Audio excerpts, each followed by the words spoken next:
आपको फील होता है। किसी को अगर कमर दर्द की समस्या रहती हो तो वह यथाशक्ति यथा सामर्थ्य शशकासन का अभ्यास करें तो उन्हें भी अच्छा कमर में रिलैक्सेशन फील होगा। आगे हम करेंगे वक्रासन का अभ्यास। वक्रासन के लिए दंडासन में बैठ जाएंगे, बाएं पैर को मोड़ेंगे, बाएं पैर का पंजा दाएं पैर के घुटने से पैरेलल रहेगा, अटैच रहेगा। दाएं हाथ को उठाते हुए बाएं पैर के साइड से बाहर से लेते हुए दाएं पैर के घुटने को पकड़ लेंगे, अपनी बॉडी को ट्विस्ट कर देंगे लेफ्ट साइड बाईं ओर। कुछ देर इसी आसन में इसी स्थिति में बने रहेंगे।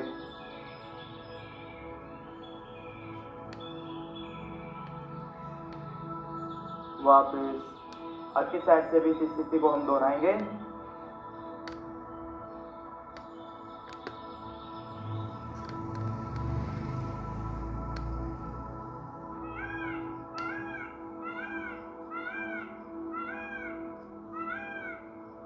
इस प्रकार से हमने वक्रासन का अभ्यास किया।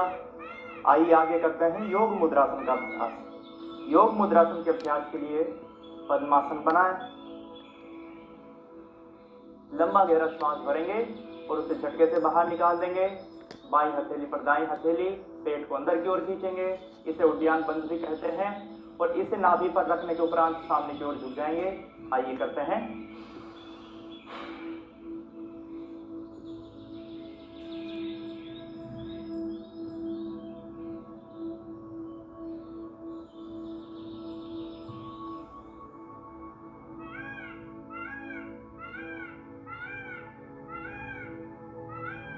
इन सभी योगासनों को आप कम से कम 2 मिनट से लेकर 5-10 मिनट अवश्य करें तो ही आपको संतुष्टिप्रद लाभ फील होगा। आगे हम करेंगे अर्ध मत्स्येंद्रासन का अभ्यास। अर्ध मत्स्येंद्रासन का भी आपके लीवर पर बहुत अच्छा असर होता है। लीवर पर जब बहुत अच्छा असर होता है तो यह आपके मेटाबॉलिज्म को भी ठीक करता है, क्योंकि लीवर मेटाबॉलिज्म के लिए एक सबसे जरूरी अंगों में से एक है, या हम कहें कि लीवर ही सबसे मेजर ऑर्गन है जो कि हमारे बॉडी के मेटाबॉलिज्म की एक्टिविटी को कंडक्ट करता है। तो इस प्रकार से हमने अर्ध मत्स्येंद्रासन की पोज बनाई। इस स्थिति में बने रहेंगे।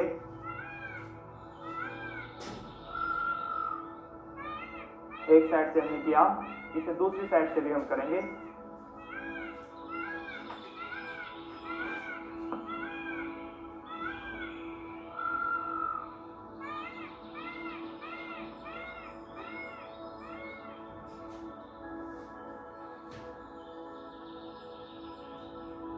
सर्दियों के मौसम में स्किन की समस्याएं अधिकतर होती रहती हैं क्योंकि पसीना नहीं आता है। तो यूजुअली पसीना नहीं आने के कारण स्किन की बढ़ती हुई समस्याओं से निदान पाने के लिए आप जितना हो सके उतना पसीना लाने वाली एक्सरसाइज भी कर सकते हैं। इन योगासनों को भी आप 2 मिनट से लेकर 5 मिनट 10 मिनट होल्ड करके अगर करेंगे तो भी आपको स्किन से पसीना आने लगेगा। इनके अलावा आप फिजिकल वर्कआउट भी कर सकते हैं ताकि स्किन से पसीना आए और अंदर से टॉक्सिन्स बाहर निकले। अंदर से टॉक्सिन्स जब बाहर निकलेंगे तो स्किन की समस्याएं धीरे धीरे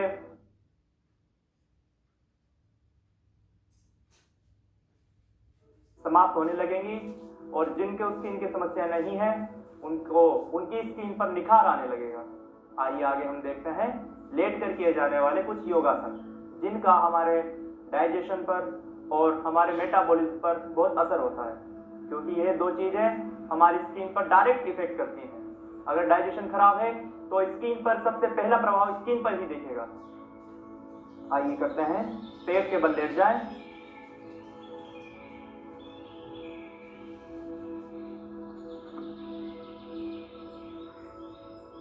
पेट के बल लेटकर हम करेंगे भुजंगासन का अभ्यास। अपने चेस्ट के दोनों ओर हाथों को रख लें।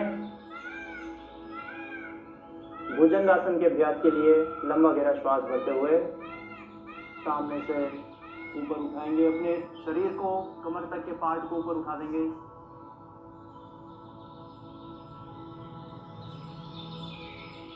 वापस यथाशक्ति यथा सामर्थ्य होल्ड करने के पश्चात आप विश्राम की स्थिति में आ जाएं। भुजंगासन को एक और तरीके से हम करेंगे। थोड़ी के नीचे हाथ और लंबा गहरा श्वास भरते हुए जितना हो सके उसमें पूरे शरीर को, पूरे कमर को मेरुदंड को ऊपर उठा देंगे, इसी स्थिति में बने रहेंगे। इसके अलावा आप इसे व्यायाम के फॉर्म में भी कर सकते हैं, क्योंकि व्यायाम के फॉर्म में जब करेंगे तो पसीना भी अच्छा आएगा, और पसीना जब अच्छा आता है तो शरीर स्वस्थ रहता है, क्योंकि शरीर के सारे टॉक्सिन्स बाहर निकलते हैं पसीने के माध्यम से भी। आइए करते हैं।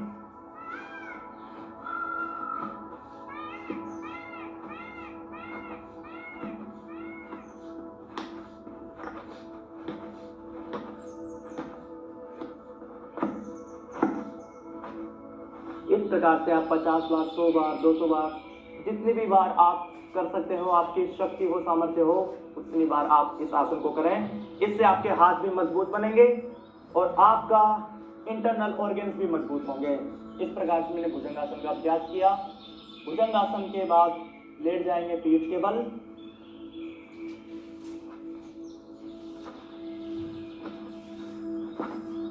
पीठ के बल लेटकर उत्तान पादासन का अभ्यास। उत्तान पादासन हमारे एब्डोमिनल रीजन को और इनके अलावा हमारे किडनीज को भी स्वस्थ रखने का कार्य करता है।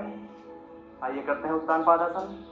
दोनों हाथ जांघों के नीचे, दोनों पैरों को 30 डिग्री तक उठा देंगे लंबा गहरा श्वास भरते हुए, और फिर पैरों को ऊपर उठाने के बाद श्वास नॉर्मल।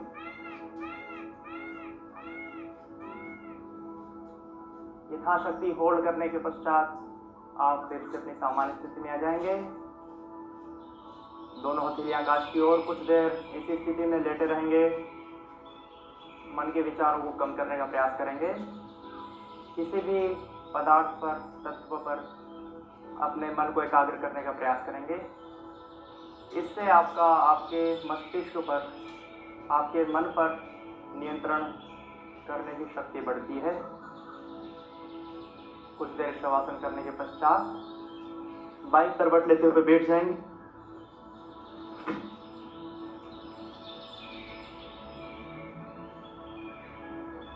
आइए आगे हम करेंगे कपालभाति प्राणायाम का अभ्यास। वैसे तो सारी योगिक क्रियाएं संपूर्ण शरीर के आरोग्य को निर्धारित करती हैं, हमारे स्वास्थ्य को अच्छा करती हैं, लेकिन कपालभाति प्राणायाम का नियमित अभ्यास अगर हम करें तो हमारा शरीर शुद्ध होने लगता है। योग शास्त्रों के अनुसार अगर हम देखें तो कपालभाति षट क्रिया का एक अंग है।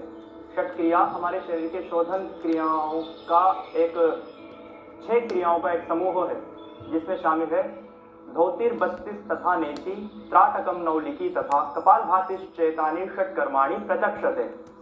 धोती, बस्ती, नेति, नौली, कपालभाति और त्राटक, ये 6 क्रियाएं हैं जिन्हें हम हमारी पूरे शरीर की शुद्धि के लिए करते हैं।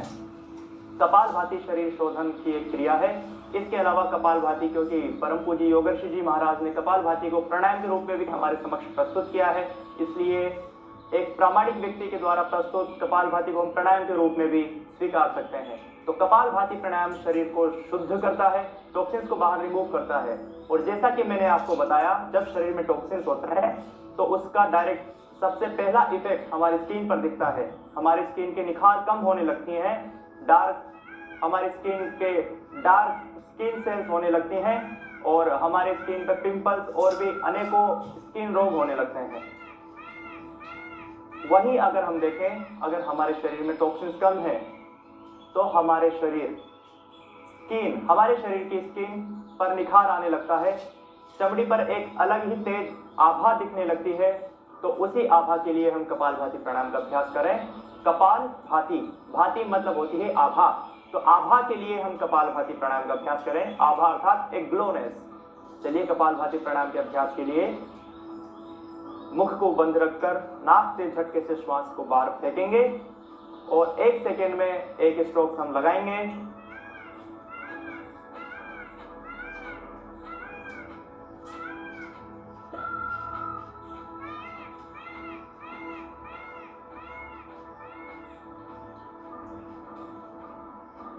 इस प्रकार से हम कपालभाति प्राणायाम का अभ्यास करते हैं।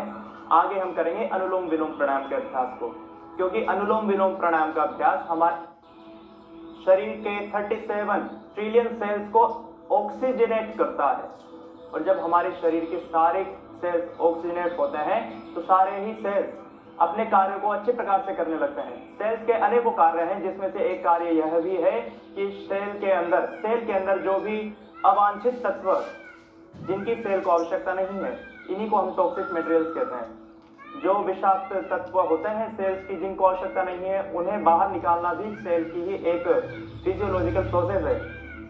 वो भी अच्छे से तब कंडक्ट होती है जब सेल को अच्छी प्रकार से ऑक्सीजन मिले। तो सेल की ऑक्सीजन सप्लाई को कंडक्ट करने के लिए, इंप्रूव करने के लिए हम अनुलोम विलोम प्राणायाम का अभ्यास करें। आइए विष्णु मुद्रा में अनुलोम विलोम प्राणायाम के अभ्यास को हम करेंगे। पहली 2 उंगलियों को इस प्रकार से मोड़ेंगे, अंगूठा सीधा, अंतिम 2 उंगलियां बिल्कुल सीधी, एक हाथ घुटने के ऊपर, और हमारे राइट नोस्ट्रिल को हम बंद करेंगे अंगूठे की सहायता से। लेफ्ट नोस्ट्रिल से श्वास लेंगे लंबा गहरा, फिर लेफ्ट नोस्ट्रिल को बंद करके राइट नोस्ट्रिल से श्वास छोड़ देंगे। अब राइट नोस्ट्रिल से श्वास लेंगे और बाईं नासिका से छोड़ देंगे। यह एक चक्र हुआ। इसी को फिर दोबारा करेंगे, दोबारा, तिबारा, और इस प्रकार से 5 मिनट, 10 मिनट, आधा घंटा, कम से कम 15 मिनट से लेकर आधा घंटा अनुलोम विलोम प्राणायाम का आप अभ्यास करें तो आपको संतुष्टिप्रद लाभ अवश्य मिलेगा। सिर्फ आपकी स्किन ही नहीं, आपके मन में और आपके शरीर की समस्त क्रियाओं में आपको अच्छा फील होने लगेगा। चाहे वो आपके श्वसन की क्रिया हो, आपके भोजन के पाचन की क्रिया हो, या फिर आपके रक्त परिसंचरण की क्रिया हो, या फिर आपके मल और मूत्र विसर्जित करने की क्रिया हो। आइए अब हम जानेंगे कि किस प्रकार के आहार का हमारी स्किन पर पॉजिटिव और किस प्रकार के आहार का नेगेटिव असर होता है। सबसे पहले हम देखेंगे कि कौन कौन से आहार हमारी स्किन के स्वास्थ्य को खराब करते हैं। तो अधिक मिर्च मसाला युक्त, अधिक तेल युक्त और अधिक फास्ट फूड का सेवन हमारी स्किन को खराब करता ही है। स्किन के अलावा हमारे संपूर्ण शरीर को भी खराब करता है। अधिक तेल युक्त, अधिक फैट युक्त और अधिक मिर्च मसाले युक्त अगर आहार का हम सेवन करते हैं तो सबसे पहले हमारे डाइजेशन खराब होता है, कब्ज की समस्याएं होने लगती है, गैस की समस्याएं होने लगती हैं, अपच की समस्याएं होने लगती है, आंव बनता है, और फिर इनका असर स्किन पर भी दिखने लगता है। तो जिन्हें स्किन की समस्या हो वो अधिक से अधिक फलों का सेवन करें। फल हमारे शरीर को डिटॉक्सिफाई करते हैं। अधिकतर फलों में विटामिन सी पाया जाता है और vitamin C ascorbic acid detoxifying agent के लिए सबसे अच्छा विटामिन है, सबसे अच्छा डिटॉक्सिफाइंग एजेंट है। शरीर को डिटॉक्स करने के साथ साथ विटामिन सी, जो कि लगभग सभी फलों में होता है, विटामिन सी हमारी इम्यूनिटी को भी बूस्ट करता है, हमारे दांतों को, हमारी हड्डियों को भी मजबूत करता है। तो कई सारे साइड बेनिफिट्स हमें फलों से मिलते हैं। तो किसी भी प्रकार के शारीरिक रोग में, स्पेशली स्किन के रिलेटेड जो भी रोग होते हैं, फलों का सेवन करें, हरी शाक सब्जियों का सेवन करें, उबली हुई सब्जियों का सेवन करें, अधिक से अधिक नमक कम खाएं और मीठा भी कम खाएं। इनके अलावा खाली पेट गोधन अर्घ के साथ आप नीम घनवटी का सेवन कर सकते हैं।